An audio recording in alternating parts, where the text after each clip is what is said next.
பழைய கட்சி அவருக்கு புளித்து போய்விடவில்லை. பழைய கட்சி, அவர் இருந்த கட்சி பாஜக. அப்படிப்பட்ட கட்சியில இருந்து அவர் வெளியே வருகிறேன் என்று சொல்வது அந்த கொள்கை பிடிக்காததல்ல.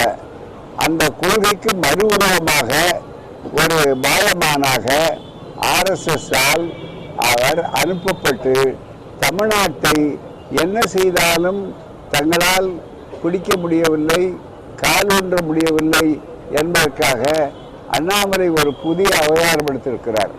அவர் அவ்வப்போது சாட்டையால் அடித்துக் கொள்வார், திடீரென்று விவசாயத்தை பார்க்கிறேன் என்று சொல்வார், திடீரென்று அரசியலில் ஒதுக்கிவிட்டேன்னு சொல்வார்.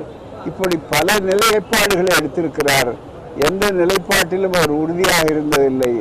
ஆனால் இது இப்போது ஏற்பட்டிருப்பது, பிஜேபி என்ன செய்தாலும் RSS 3 லட்சம் உறுப்பினர்களை நாங்கள் அனுப்பி இங்கே தேர்தலை நடத்தினோம், இந்த விளைவு ஏற்பட்டு விட்டதே என்று நினைத்தனுடைய விளைவாகத்தான் டெல்லியே அவர் அழைத்து RSS-ஐ ஆசீர்வாதம் வழங்கி, அவரே சொல்லியிருக்கிறார், உள்துறை அமைச்சரிடம் ஆசீர்வாதம் வாங்கி கொண்டுதான் இதை செய்கிறேன் என்று.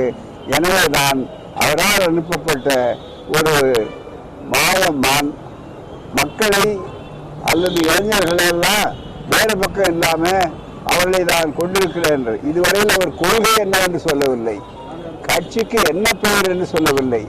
ஆகவே நான் பொறுத்திருந்து பார்க்க வேண்டிய அவசியமில்லை, தெளிவாகவே சொல்லலாம், இது மற்றொரு வடிவத்தில் இருக்கிற RSS கட்சி.